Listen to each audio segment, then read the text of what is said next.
Say goodbye to your credit card rewards. Greedy corporate mega stores, led by Walmart and Target, are pushing for a law in Congress to take away your hard-earned cash back and travel points to line their pockets. The Durbin-Marshall credit card bill would enact harmful credit card routing mandates that would end credit card rewards as we know it. If you love your credit card rewards, tell your lawmakers, hands off my rewards. Tell them to oppose the Durbin-Marshall credit card bill.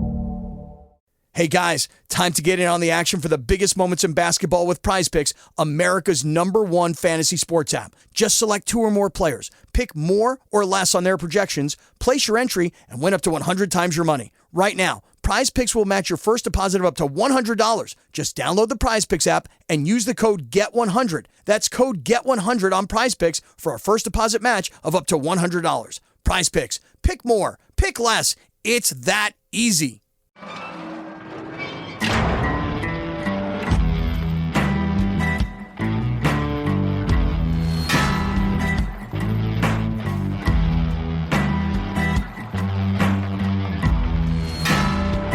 I walk a straight line, shackled and chained.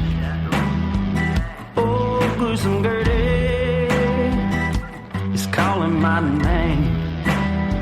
There is no mercy in this penitentiary. Just ask the Hillstring Gang, or Angola 3.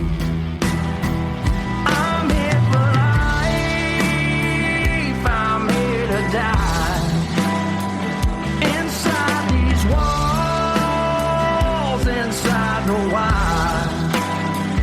And when the wolf cries, I know it's over. Oh, bloody Angola. Oh, bloody Angola.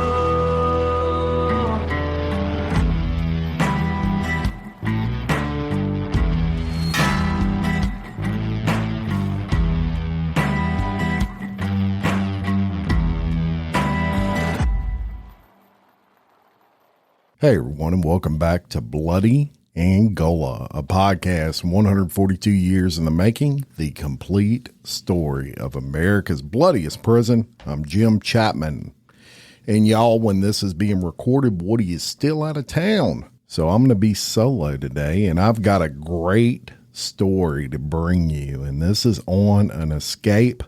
Of course, we've told you many times in the past on Bloody Angola that it's probably one of the most difficult prisons to escape from. And the reason for that is not necessarily the wire that you have to, cross and the guard towers that you have to run past with shotguns pointed at you and authorization to shoot to kill.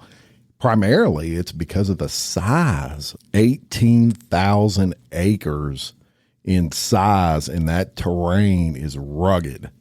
You have the Mississippi River, which is very dangerous to cross, and all those sorts of things. You have the wolf dogs that we've told you about in the past. So it's not a prison that you hear people even attempt to escape from often, but to escape and then get away for a length of time is almost unheard of at Angola. But we're bringing you a story here on an escape where that happened.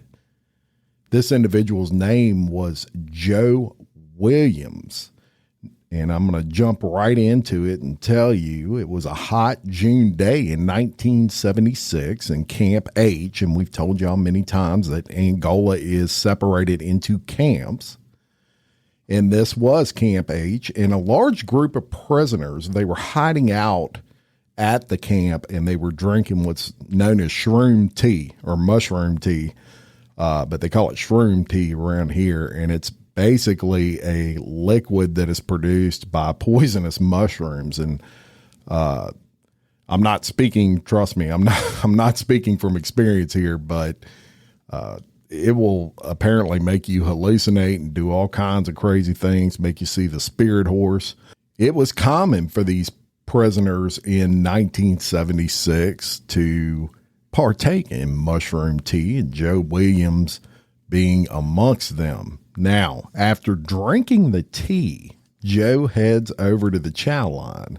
He gets his food, and apparently when you drink this mushroom tea, you kind of lose your appetite, so he wasn't really hungry, but he started getting really paranoid. He started focusing on, basically his condition in life and how he's been in Angola at that time for over 25 years, and he just kind of lost it in his mind, according to him. And he started thinking about the correctional officers and the harsh treatment they were giving him, and just absolutely goes nuts on the inside. He's not showing any of this on the outside. So he leaves the chow hall and he goes to the maintenance shop. And he goes up to one of his friends and he tells him, "I'm going down to the river right now." So his friend, which was a 23-year-old inmate by the name of Danny Ordner, he says just what you think he would say in this situation: "I'm going with you."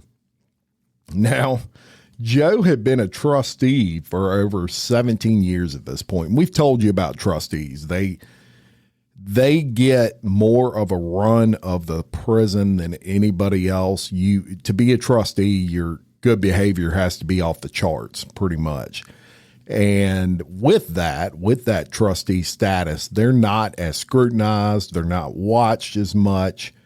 And Joe had that reputation, and so nobody was ever really concerned about him attempting an escape. But this particular day, and a little bit of mushroom tea, and that's just what he did. So Danny goes with Joe, and they leave the camp, and they head towards what's known as Angola's Sugar Lake, which is a fishing lake on Angola's property. And that wasn't even necessarily uncommon. Joe did that a lot. The correctional officers were used to seeing him go to do that. So none of that was really weird. It's about a mile and a half from Camp H. So when Joe strolled out of the camp and Danny was behind him, walking with him, it was about 5:00 p.m. and he's heading towards that lake. Some correctional officers spotted him, but they didn't really think anything about it.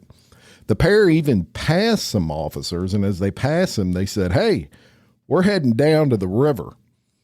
But the officers, they laughed. They thought he was joking around. They're like, "All right, Joe, that's cool." So he walks past them and told them exactly what he was going to do. So Joe had an inmate friend, and he actually had made a homemade pirogue.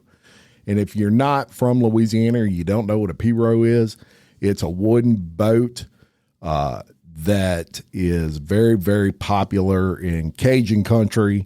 It's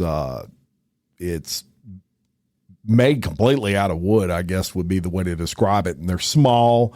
They can typically fit, a couple of people, but they do real well in the swamps of Louisiana because they can navigate that water really easily. So it was a homemade pirogue that was in Sugar Lake, and so that's where they went first. And they grabbed that pirogue, and they actually carried that pirogue an additional 1.5 miles to the bank of the Mississippi River. Now, when they put that boat in the water, it was dusk. It was just starting to get dark. Nobody had noticed that Joe was escaping just yet, but they wouldn't notice later on when they started doing counts and he still wasn't back from where they thought he went, which was Sugar Lake. So Ross Maggio, he was the warden at Angola at this time, and he said later on after this incident that the pair had traveled by night down the river and would pull the boat out of the water and carry it along the river's edge during the day. So their plan, they knew that during the day, that's when the waterways would be being searched and you could be seen very easily by the chase team. And they were smart about it. They would only go down that river at night because it would be pitch black, y'all. You couldn't see anything. So that was, and during the day they would stay along the bank and just kind of carry the boat with them in the brush and things like that. or just on the outskirts of the woods where they could hide if they saw anybody. And Ross Maggio, the warden at that time, also mentioned that it was a miracle that they didn't drown traveling that waterway, the Mississippi River, at night like that. Look, the Mississippi River is no joke. Not only do you have problems with, sticks in the water and hazards in the water, things that people dumped in the water, likely. But you also have an issue of like undertow and things like that. That river can get choppy in spots, very choppy in spots. So if you can't see it, there's a high chance that you might end up in the water and drown. It was really surprising that didn't happen in their case. They even found, the chase team, a spot while they were searching for these two individuals that showed evidence that the boat had flipped over in the water and they had a struggle to make it to a sandbar. They probably found some stuff under the water in the river that indicated somebody had tipped over.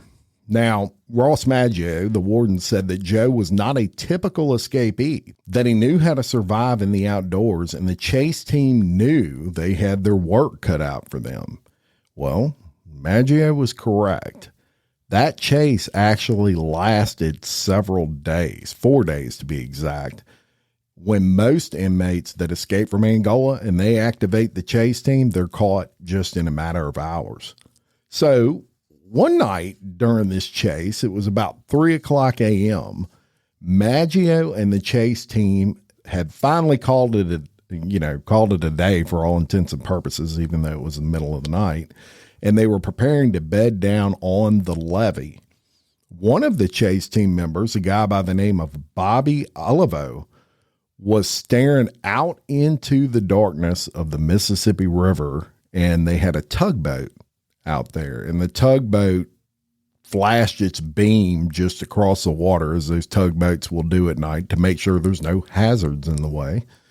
And that light hits an empty boat floating in the river, and Bobby Olivo sees this. So Bobby screams out for the chase team, and he says, "Hey, I see a boat in the Mississippi River right now." And the boat was close enough where they could get into the water from the bank and just kind of shimmy their ways over to the boat and pull it to the bank. And sure enough, that was the Piro that they had been looking for.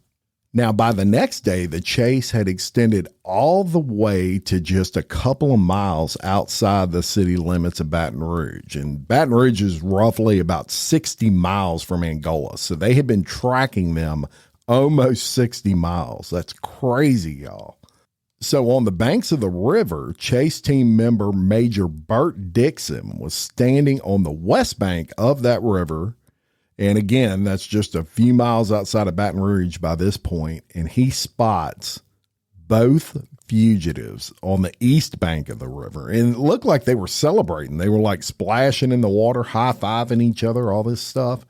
They hadn't even noticed the chase team close by, and they thought they had made it. They figured if they made it to Baton Rouge, that the chase team would start backtracking, not believing they could have made it that far.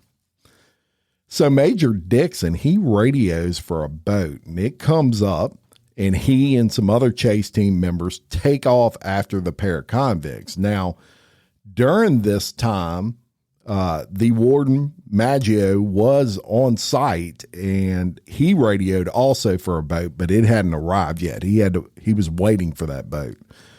The two convicts see the first boat coming, and they take off running. Now, it's important to note the chase team had orders to shoot to kill. I mean, these are escaped murderers, right? So if you see them, shoot them to kill them. And while they were firing at these inmates as they started running, they give them the get down, we see you, get down on the ground. If they take off running, they have every right to shoot to kill.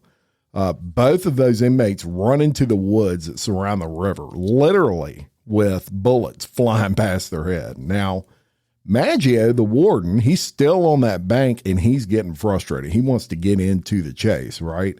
So he tells his deputy warden, get in the truck. They jump in the truck and they speed off towards the Mississippi River Bridge. The Mississippi River Bridge was the only place where you could cross and get to that east side of the Mississippi River without having a boat. So they cross and they get to the east side of the river. And when they get to the other side, they head out on foot. They get out the truck. They just take off running in the direction of where they thought the pair was headed, and hoping they would head them off. And that's exactly what happened. They run right into both fugitives, and they were squatted down and they were hiding in some bushes. Now, Maggio recalled later that the first thing that Joe said to him as he stepped out of the bushes was, get this, hey, boss, do you have my heart pills? I think I'm about to have a heart attack. I bet he was. And Ward Maggio actually told him or responded to him and said, Joe, you've been running for 4 days. If you ain't had a heart attack by now, you ain't going to have a heart attack. Say goodbye to your credit card rewards. Greedy corporate mega stores, led by Walmart and Target, are pushing for a law in Congress to take away your hard-earned cash back and travel points to line their pockets. The Durbin-Marshall credit card bill would enact harmful credit card routing mandates that would end credit card rewards as we know it. If you love your credit card rewards, tell your lawmakers, hands off my rewards. Tell them to oppose the Durbin-Marshall credit card bill. Hey guys, time to get in on the action for the biggest moments in basketball with Prize Picks, America's #1 fantasy sports app. Just select 2 or more players, pick more or less on their projections, place your entry, and win up to 100 times your money. Right now, Prize Picks will match your first deposit of up to $100. Just download the Prize Picks app and use the code GET100. That's code GET100 on Prize Picks for a first deposit match of up to $100. Prize Picks, pick more, pick less. It's that easy. Just amazing that they had gotten away for 4 days with the chase team behind them, but they did eventually catch them. So they get caught and they get, of course, brought back to Angola, and now they've got escape charges, and that's a whole different deal, and we'll kind of get into that. But you may wonder, what did Joe Williams do to end up in the bloodiest prison in America? Well, Joe was from one of Louisiana's oldest parishes, and it's known as Lafourche Parish. And Lafourche is Cajun French for fork. And the parish actually got its name because of a fork in the Mississippi River that runs the length of that parish. It's also, interestingly enough, known as having the longest line village in Louisiana. Lafourche Parish has 65 miles of farms and houses that run in almost a straight line fronting Bayou Lafourche. Just a beautiful when you look at it. Now, Joe Williams, he was born in Madisonville, Louisiana in 1926, but he was actually raised in Golden Meadow. And Golden Meadow is a very popular still to this day, fishing community in Lafourche Parish. You can fish for speckled trout and things like that in Golden Meadow, and it actually will lead you out into the Gulf of Mexico. There's a lot of brackish water there. Just a really good spot for fishing, even to this day. Now, that area of Louisiana at that time was almost completely comprised of Indian tribes. There were various Indian tribes in that area. And Williams, he was actually born half Indian and half Cajun French. And, you know, when you're mixed blood at that time, it was very common to get ostracized, and he was ostracized a lot as a young man and looked down on for his mixed heritage. And it was a confrontation over this very thing that led him to Angola, according to Joe. He said that he was called a racial slur at a bar, and when he commenced to fighting the man who called him the racial slur. The man picked up a beer bottle, broke it, and swung it at Joe. And Joe was packing a knife, and he actually pulled the knife out and stabbed the man 7 times. Now, the man lived, but Joe received a 5-year sentence for aggravated battery. And I would imagine you may be saying, well, he stabbed the guy 7 times. That should be attempted murder. And I wouldn't necessarily disagree with you. I would imagine in this case, there was no dispute that the guy broke the beer bottle and was trying to kill Joe. So there's an argument there, and it will come into play later on. So remember this. There's an argument there that Joe was defending himself and that he stabbed the guy in self-defense. Now, he stabbed the guy 7 times. That's a lot of self-defense, but I don't know the situation. Maybe he was stabbing the guy and the guy kept coming. The man did live, though. He goes to Angola for that 5-year sentence. At that time, it was 1946, and he was 19. So in 1949, he actually got paroled. So he served 3 years of that 5-year sentence. And that kind of tells me that having only served 3 years, he probably had a lot of good behavior time, almost a day for a day at that point.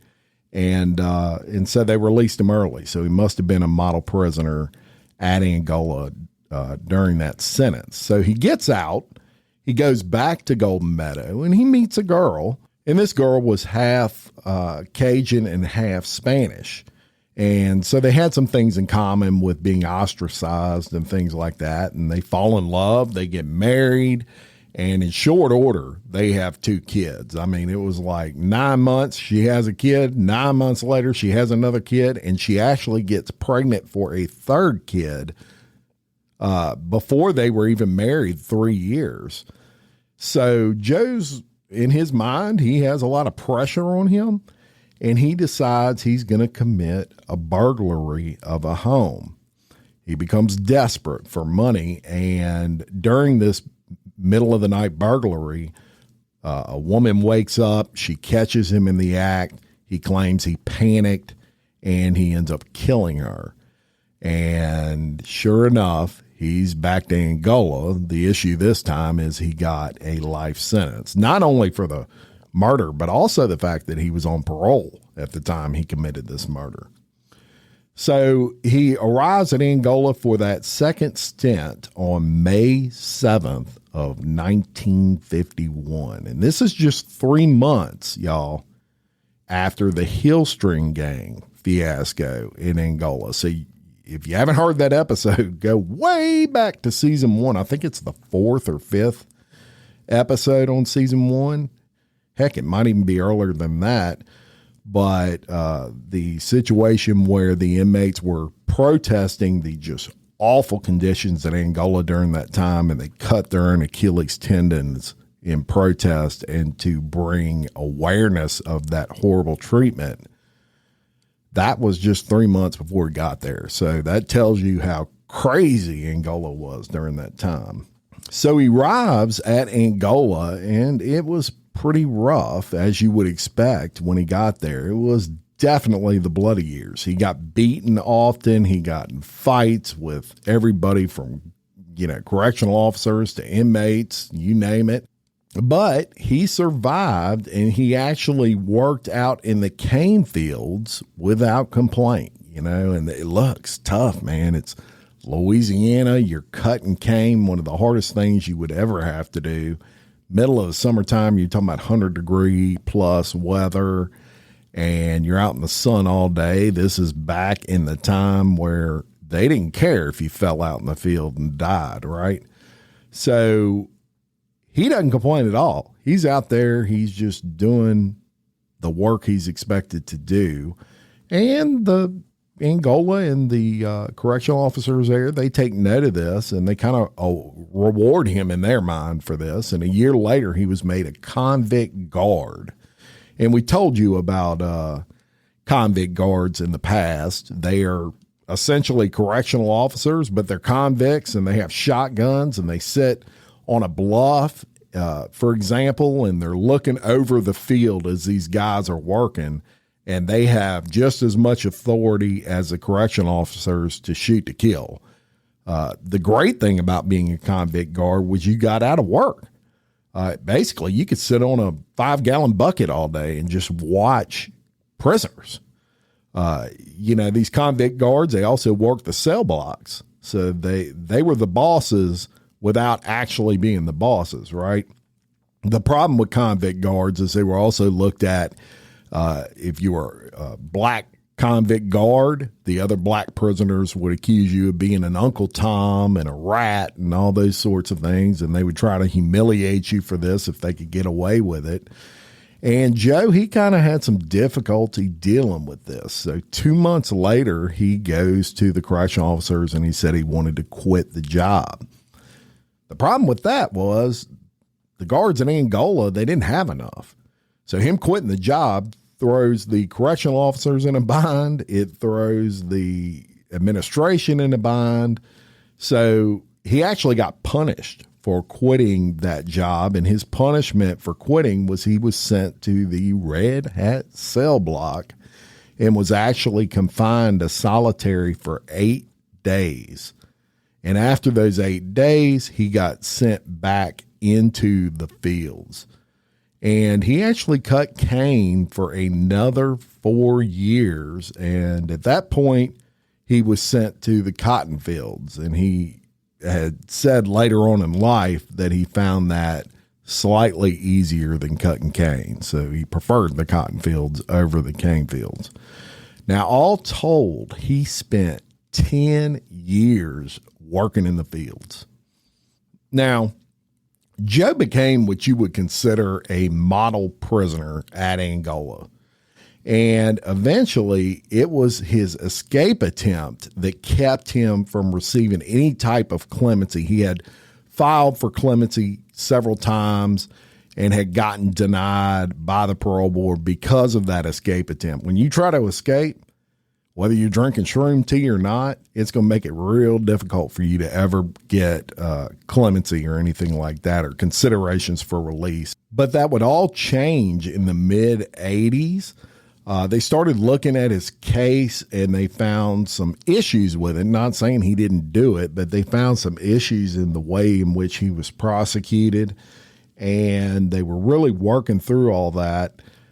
And during that process, he actually applied for clemency again. And look, this guy had a spotless, outside of the escape attempt, he had like a spotless record at Angola and was considered a hard worker. And he was well liked by the wardens and the correctional officers and things like that. And on May 14th of 1986, then Governor Edwin Edwards signed a clemency form that actually commuted Joe Williams' sentence to time served, and he was released from Angola. This was 35 years after he arrived for that second stint. And that, y'all, is the story of Joe Williams. And I thought that was pretty cool when I was reading it. It's rare, y'all, that you find escape information. They don't want that out there. You know, obviously the Angola, any penitentiary doesn't want escape articles written and things like that because it may contain information on how other prisoners can escape. And plus it's you know, you never want anyone to escape from your prison. It doesn't put you in the best light when they do. But in this case, that's what happened. I thought that was a pretty amazing story. I hope you enjoyed it. Just a couple of other things that I want to make you aware of. And look, when there's news out there concerning Angola that's current news, we like to kind of report on that. So there was a press release recently that 13 members of a drug trafficking conspiracy involving Louisiana State Penitentiary inmates and former Angola guards have been sentenced to federal prison. I want to read you that. United States Attorney Ronald Gates announced the sentencing of 13 individuals by Chief Judge Shelley Dick in connection with an extensive federal, state, and local investigation aimed at a large-scale cocaine, heroin, marijuana, and methamphetamine trafficking network based in Louisiana State Penitentiary in Angola, with suppliers in East Baton Rouge Parish and Colton, California. So Michael Augustine, who was 44 of Erath, Louisiana, was sentenced to 51 months of prison following his conviction. Arthur Badsadua, who was 44 of Angola, Louisiana, was sentenced to 192 months of imprisonment. And it doesn't list, just real quick, I'm going to go through their names. It doesn't list who was a guard and who wasn't. If it says Angola, Louisiana, it was either a correctional officer or an inmate. I can tell you that. Manuel Cadena, 44 of Hesperia, California, was sentenced to 48 months in prison. Michael Cadena, 33, also of California, was sentenced to 48 months of prison. Jeffrey Day, 38 years old, was sentenced to 57 months in prison.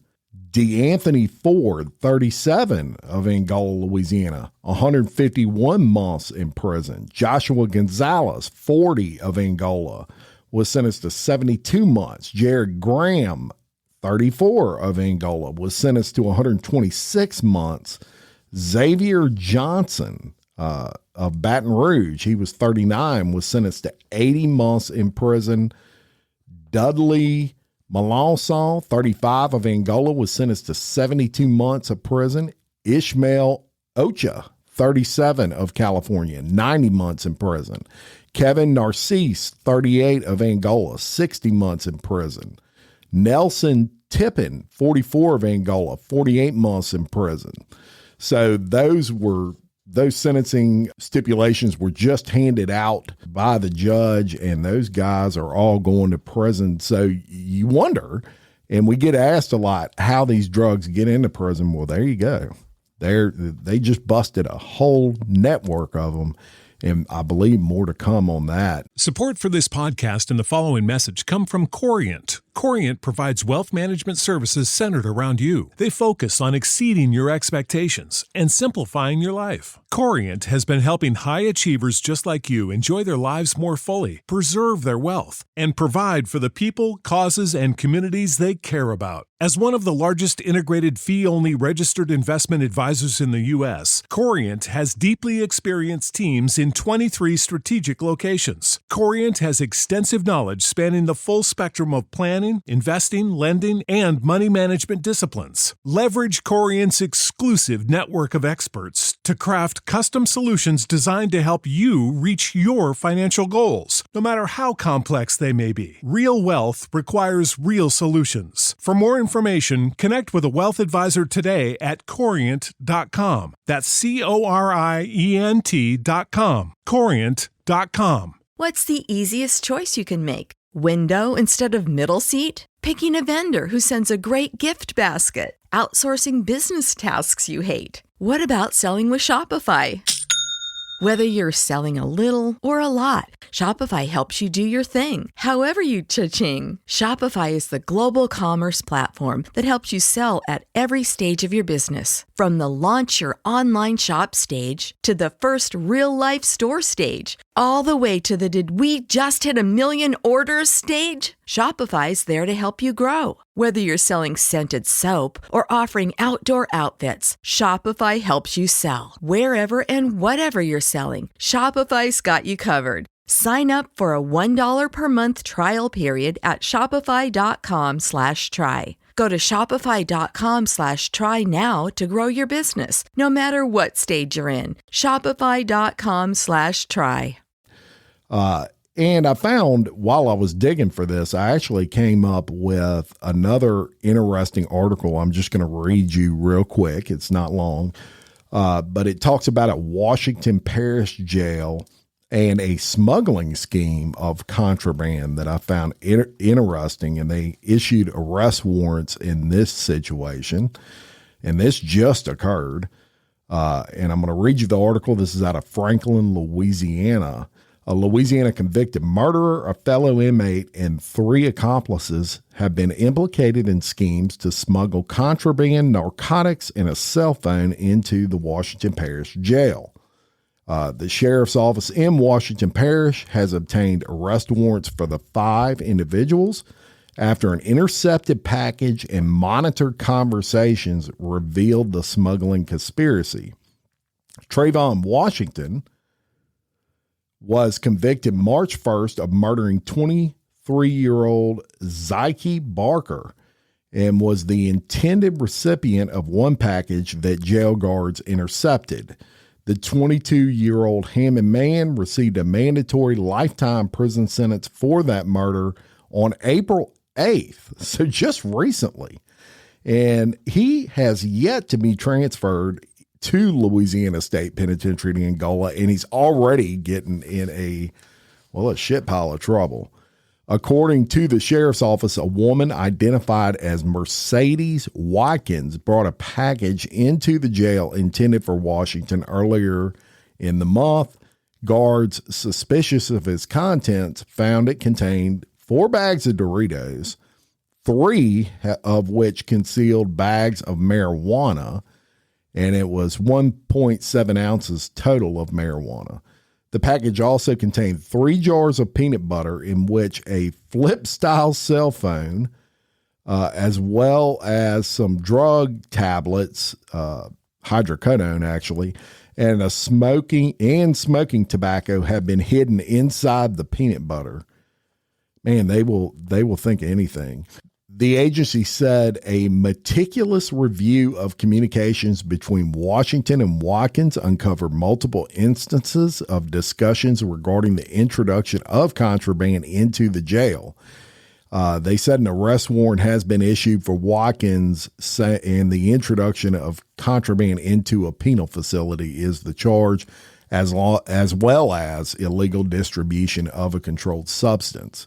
The sheriff's office said during its interview of communications, similar conversations were also observed between an inmate named Kiana Jackson and accomplices Duran Smith and Rayburn Harvin during a jail smuggling plan. The agency said warrants have been issued for those 3 and Washington, of course, regarding their involvement. Jackson, 23, saw his bond increase to $160,000 as he awaits trial on charges of being a felon in possession of a firearm. So there's many ways in which they smuggle things into these prisons, and maybe we'll bring you a story soon on just specifically on some instances of things being smuggled into Angola. I think that would be interesting. Look, we want to thank, and I mean really want to thank, all our patrons right now more than ever. I want all of y'all to get ready because we are about to apply a ton of focus on our patron page. You'll get more bonus content than ever before. We're also considering instituting some new perks for our members. If you are a member of our warden team, I got some stuff coming out for you. We've had some issues lately with some things that we had ordered to send specifically our quarterly gifts to our highest tier patrons, which is our warden team members. You have to be a warden team member to receive these now. There's certain tiers, and it's that highest tier that gets those quarterly gifts. But I promise you, I'm about to start sending some out. Thank God I've got all these issues with some suppliers out of the way. Now, to our patrons, plain and simple, were it not for you, you wouldn't be hearing this episode right now. I cannot stress that enough. Woody and I absolutely love each and every one of you. You mean the world to us. And right now, more than ever, we need you. And we're going to bring you the best content you've ever heard in your life. I promise you. But we can't thank you enough for your support. You're why we exist, and we are forever grateful. So thank you so much. And I promise you, Woody is going to be back on the next episode.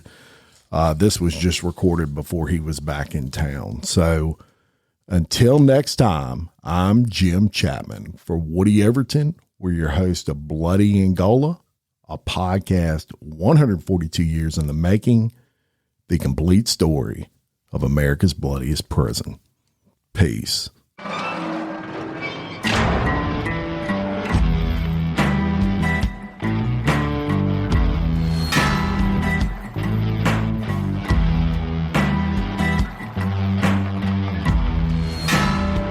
I walk a straight line, shackled and chained.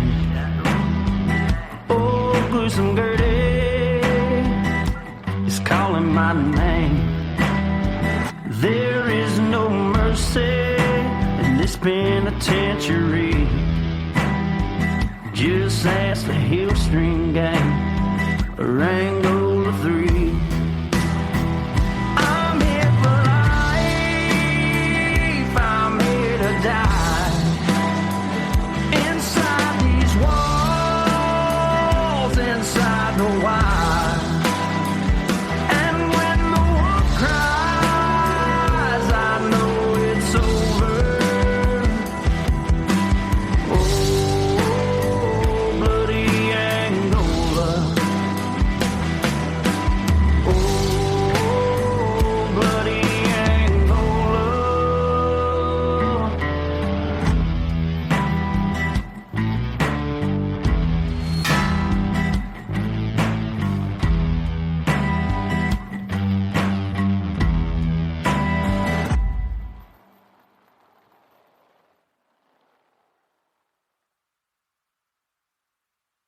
Say goodbye to your credit card rewards. Greedy corporate mega stores, led by Walmart and Target, are pushing for a law in Congress to take away your hard-earned cash back and travel points to line their pockets. The Durbin-Marshall credit card bill would enact harmful credit card routing mandates that would end credit card rewards as we know it. If you love your credit card rewards, tell your lawmakers, hands off my rewards. Tell them to oppose the Durbin-Marshall credit card bill.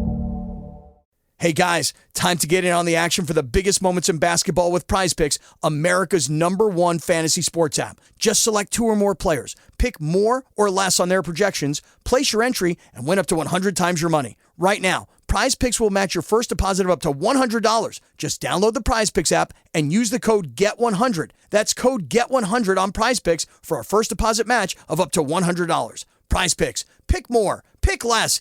It's that easy. Support for this podcast and the following message come from Corient. Corient provides wealth management services centered around you. They focus on exceeding your expectations and simplifying your life. Corient has been helping high achievers just like you enjoy their lives more fully, preserve their wealth, and provide for the people, causes, and communities they care about. As one of the largest integrated fee-only registered investment advisors in the U.S., Corient has deeply experienced teams in 23 strategic locations. Corient has extensive knowledge spanning the full spectrum of planning, investing, lending, and money management disciplines. Leverage Corient's exclusive network of experts to craft custom solutions designed to help you reach your financial goals, no matter how complex they may be. Real wealth requires real solutions. For more information, connect with a wealth advisor today at Corient.com. That's Corient.com. Corient.com. Hey guys, time to get in on the action for the biggest moments in basketball with PrizePicks, America's #1 fantasy sports app. Just select 2 or more players, pick more or less on their projections, place your entry, and win up to 100 times your money. Right now, PrizePicks will match your first deposit of up to $100. Just download the PrizePicks app and use the code GET100. That's code GET100 on PrizePicks for a first deposit match of up to $100. PrizePicks, pick more, pick less. It's that easy.